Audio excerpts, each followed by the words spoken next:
Ini masalah-masalah yang menurut saya serius semenjak ada banyak ormas-ormas yang sidik-sidik katanya kembali ke Quran dan apa? Hadis. Itu tapi kalau guyonannya orang-orang pesantren, ya kamu saja yang kembali. Karena keluar Anda terlalu jauh. Kalau kita tidak perlu kembali, wong sudah di dalam katanya. Yang keluyuran kemana-mana kan kamu. Kalau kita tidak pernah kemana-mana, jadi ngapain kita yang kembali? Anda saja yang apa? Kembali. Jadi ini penting ya, penting sekali. Karena pengalaman saya di Jogja, pengalaman saya di Jakarta ketemu orang macam-macam itu, memang pernah ya di Jakarta pernah ada satu acara. Ya acara seperti ini. Itu yang datang seorang kiai yang ya biasa pakai sarung, ada yang pakai celana. Itu pas mulai pegang mic ada separuh hadirin keluar. Alasannya gampang. Belum enggak pakai sunah rasul. Karena kiainya enggak cingkrang. Itu sudah keluar separuh. Ketika saya ditanya, Pak, kenapa Anda masih mendengarkan mereka? Mereka tidak mengikuti sunnah Rasul, mereka tidak cingkrang. Kata saya gini, Rasulullah itu hafal Quran, dan saya kebetulan saya hafal, jadi saya sudah mengikuti sunnah Rasul. Jadi kalau Anda ingin sunnah Rasul kayak saya harus hafal Quran. Kalau motong celana itu gampang kata saya.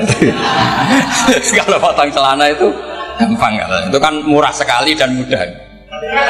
Itu mikir dia. Ternyata mereka bilang sunnah Rasul itu hanya jenggot, cingkrang, wayoh biar ada tambahnya itu. Itu.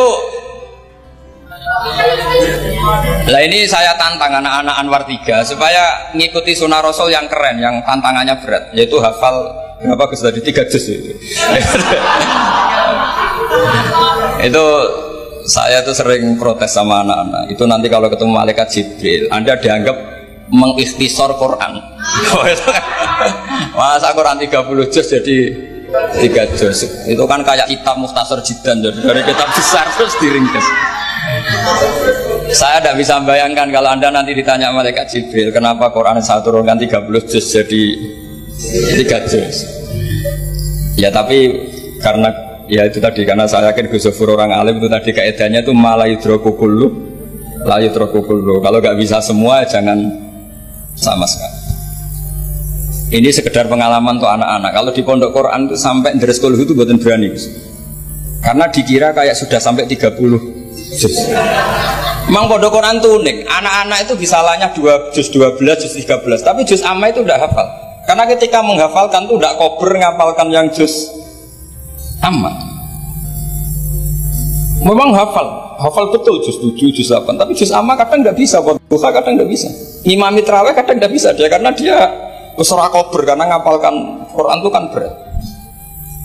Pernah suatu saat saya tuh tahlil jajar santrinya bapak itu, dia tahlil kulhu, aja tahlil kulhu, itu juz 30, koyok apal 30 aja gitu. Jadi untuk baca kulhu itu memang harus urut setelah melewati juz 1, juz 2 sampai juz 30. Sampai seperti itu gayanya maca kulhu kayak wis apal juz 30. Sehingga di pondok Quran tuh nggak ada yang berani terus juz 30 karena kesannya kan sudah.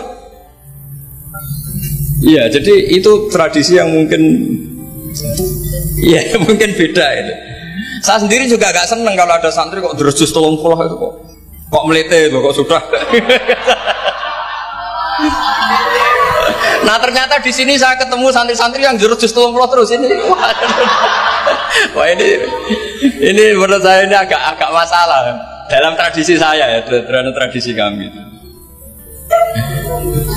Jadi ya itu tadi karena cara pandangnya beda. Jadi cara pandangnya beda.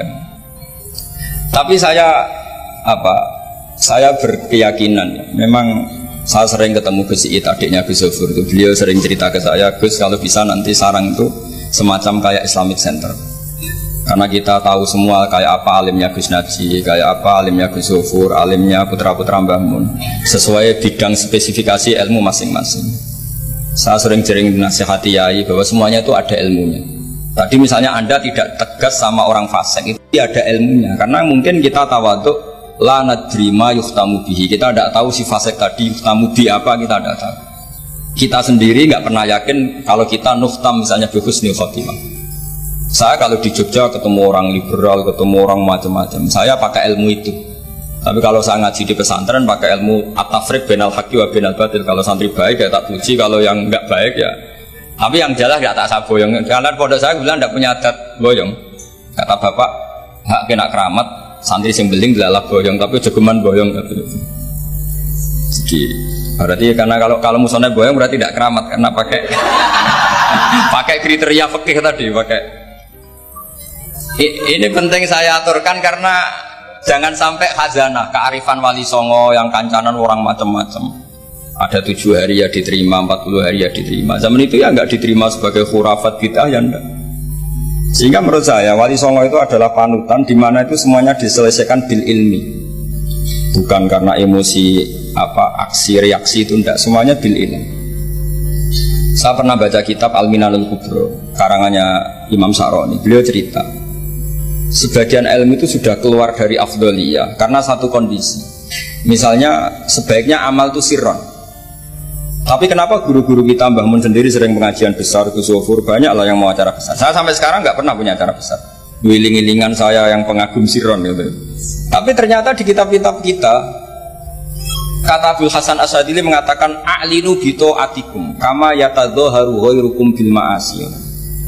Maksiat di Jakarta di mana-mana begitu ekstrim, dangdut begitu terbuka, diiklankan besar-besaran. Tapi kalau pengajian nggak besar-besar, dulu itu pengajian itu nggak ada yang besar karena mahal. Dulu orang soleh itu ciri utamanya adalah khifatul ma'unah, biayanya sedikit. Sekarang karena mereka besar-besaran menyebarkan maksiat, kita akhirnya kata Abdul Hasan Asyadili, kamu kalau to'at harus iklan, a'linu bi to'atikum, kalau to'at harus dipertontonkan.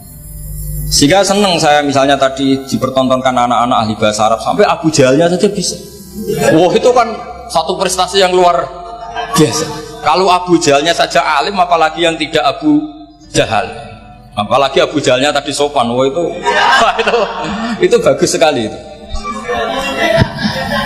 Itu pasti Abu Jahal kecewa itu diperankan orang yang sopan. Itu udah gue banget katanya. Itu pasti kecewa. Abu Jahal itu pasti kecewa. Jadi ini penting ya, karena kita punya guru yang al-mutabakhir seperti Mbah Mun, seperti Gus Zofur. Jadi kita harus baca kitab itu banyak. Oke, ada haram yang kita tegas, ada halal yang kita tegas. Misalnya al-halalu bayyinun wal haramu bayyinun. Tapi selalu ada masalah yang wa bainahuma umurun mustabihatun. Ada sesuatu yang memang dari awalnya nggak jelas. Kalau sesuatu itu nggak jelas, kita harus bersikap nggak jelas. Jangan sesuatunya nggak jelas, kita sikapnya jelas. Ini penting kolaborakan karena sekarang tuh orang banyak yang ekstrim dengan dalih ilmu. Kadang dengan dalih qala Allahu ta'ala, qala Rasulullah. Itu pesannya Sayyidina Umar. Kalau bisa jangan, karena makna yang tasreh, makna yang eksplisit, makna yang sorry seperti itu, jangan-jangan subjektivitas Anda.